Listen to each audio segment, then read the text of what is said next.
Assalamualaikum warahmatullahi wabarakatuh. Alhamdulillah wassalatu wassalamu ala Rasulillah Sayyidina Muhammad wa ala alihi wa ashabihi wa man ittaba'ahu huda. Para pemirsa, berjumpa lagi dengan kami di sini. Eh, Kami akan membahas tentang tema pengangkatan dan pemberhentian hakim menurut fikih atau menurut hukum Islam. Ini penting untuk dipahami bagaimana sebenarnya aturan Islam tentang pengangkatan dan pemberhentian hakim.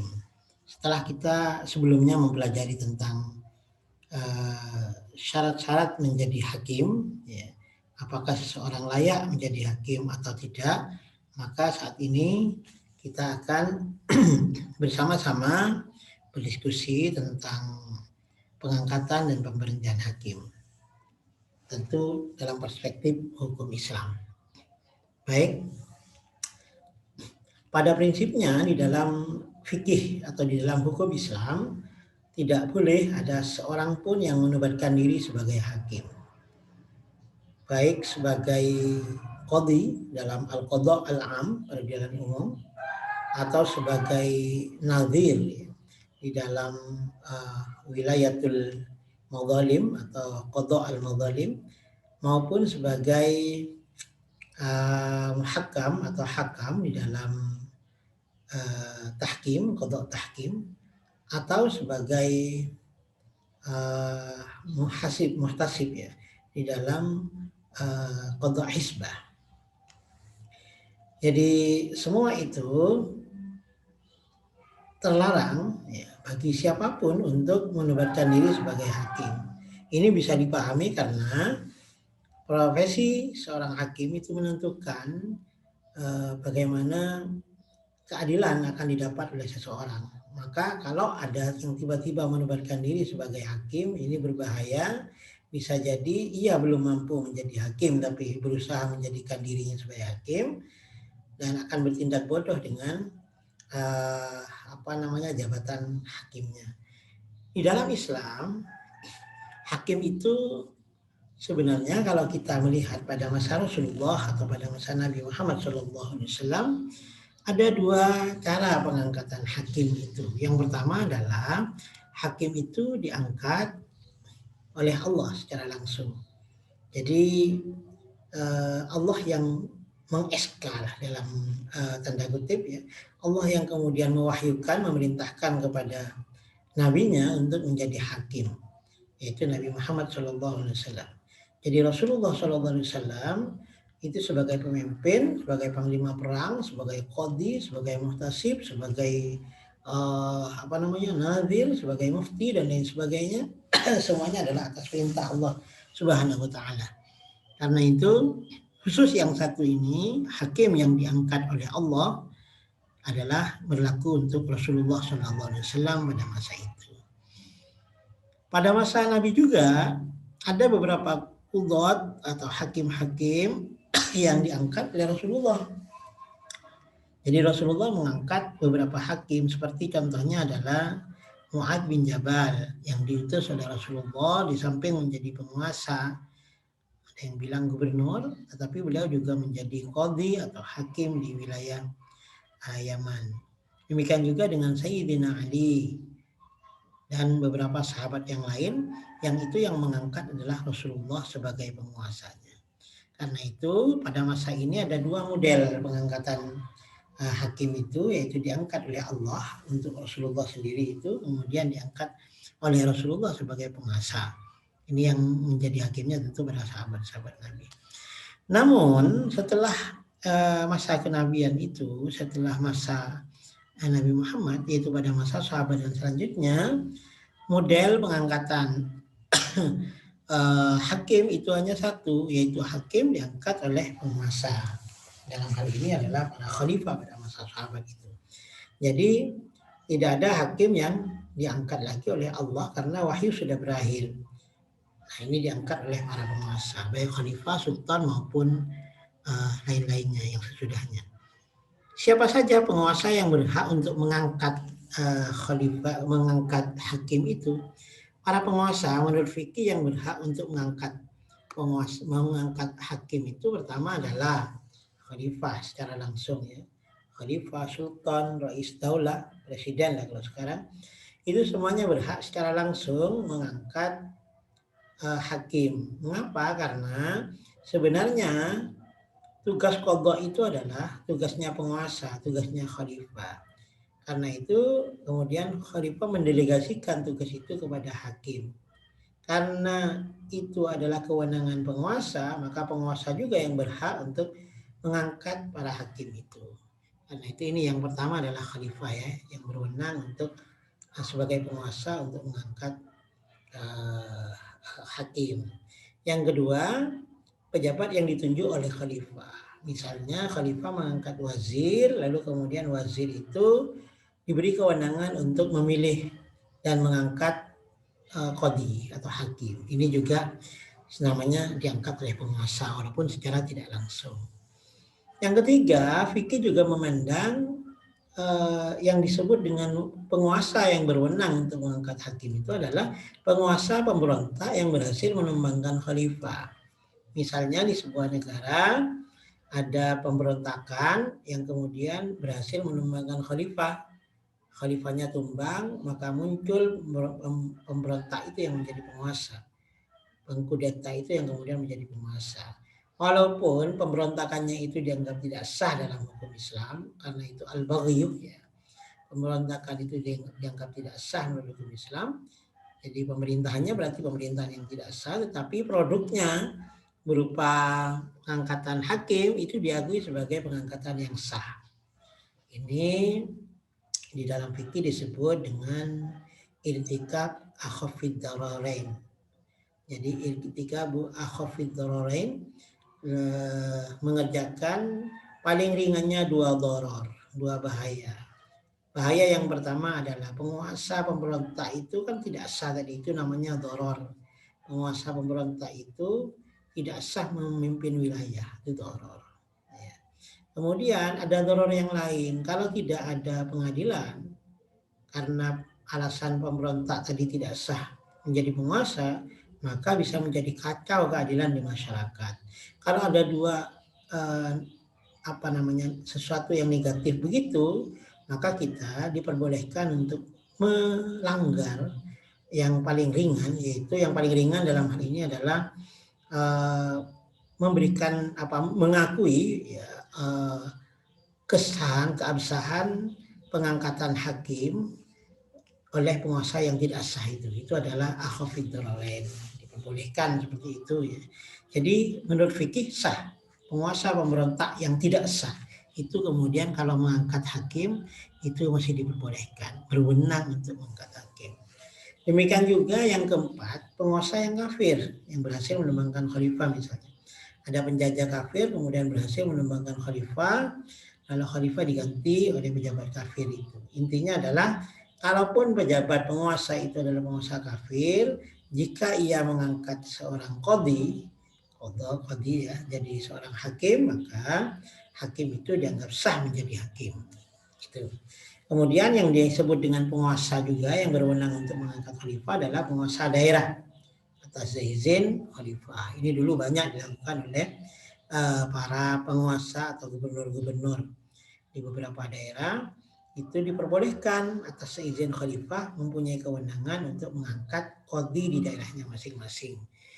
Ya. Kemudian yang keenam itu adalah qadhil qudhat. Qadhil qudhat itu adalah hakim agung. Ya, hakimnya para hakim, qadhi al-qudhat. Dulu contohnya misalnya Abu Yusuf itu yang diangkat oleh khalifah sebagai qadhil qudhat. Lalu Abu Yusuf itu diberi kewenangan untuk mengangkat dan memberhentikan hakim. Jadi pengangkatan hakim oleh qadhil qudhat itu sama namanya pengangkatan hakim oleh penguasa. Masih diperbolehkan dan disahkan. Yang paling akhir adalah ini kemungkinan. Jadi fikih itu melihat beberapa kemungkinan mengantisipasinya.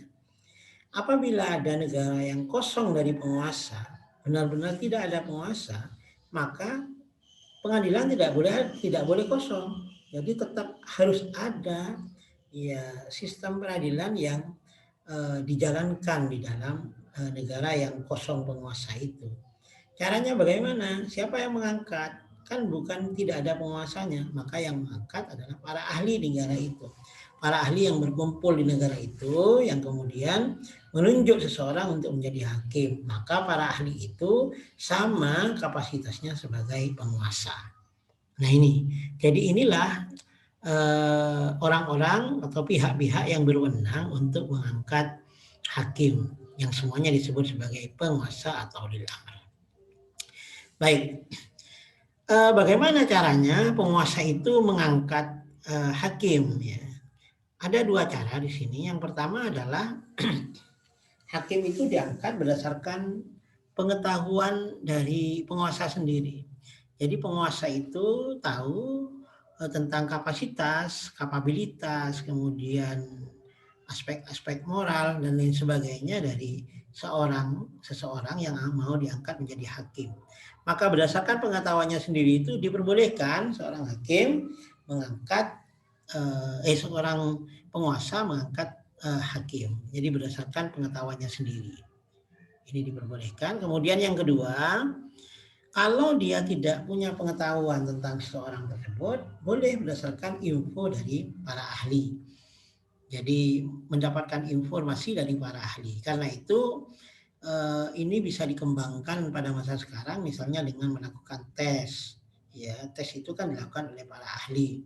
Lalu kemudian diadakan rekam jejak, ya, menganalisis rekam jejak. Oleh siapa? Oleh para ahli. Lalu para ahli itu kemudian melaporkan kepada penguasa dan penguasa kemudian memutuskan untuk mengangkat hakim tersebut. Nah ini ada dua cara bagaimana seorang penguasa bisa mengangkat seorang hakim.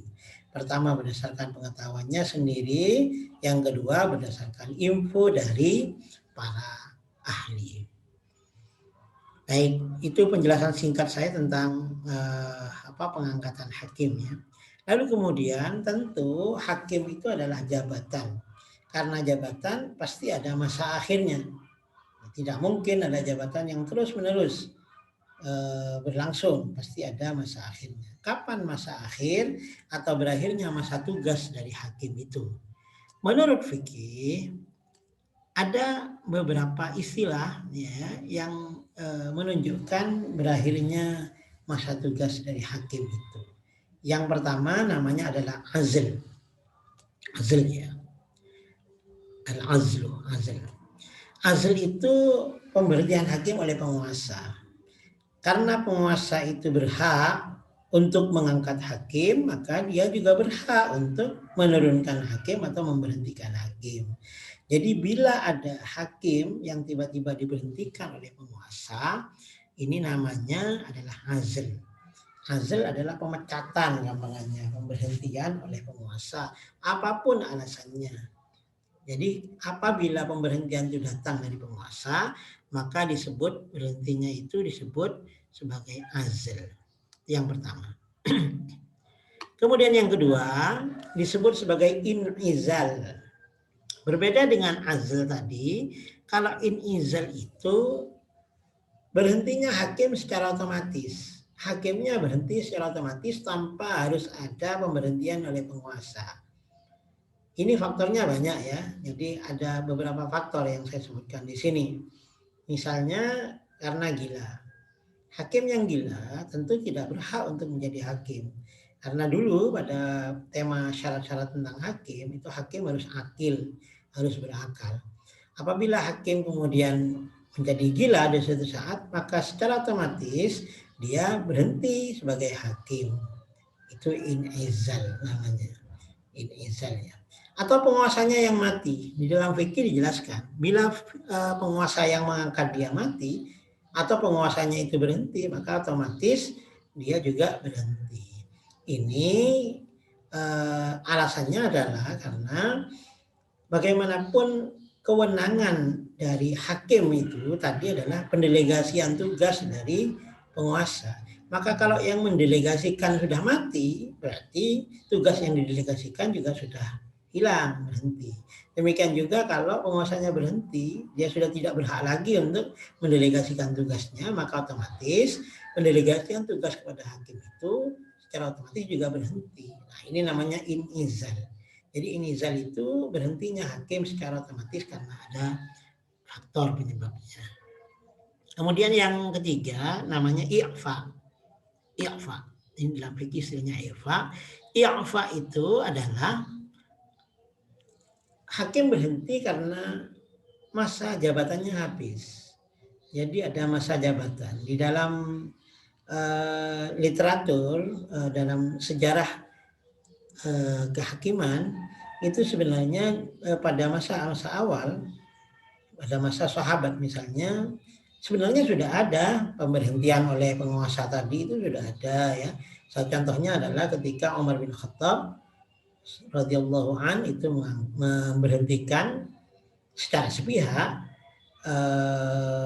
Abul Aswad Ad-Du'ali, sampai Abul Aswad Ad-Du'ali kemudian protes mengapa dia diberhentikan.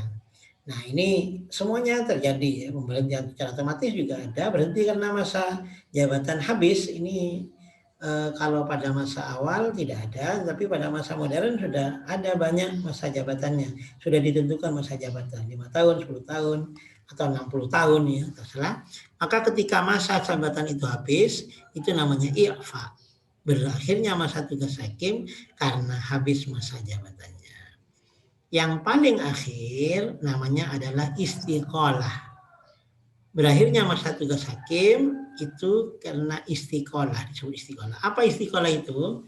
Istiqolah itu berhenti karena mengundurkan diri. Diangkat oleh hakim, lalu kemudian oleh penguasa, lalu kemudian dia mau mengundurkan diri.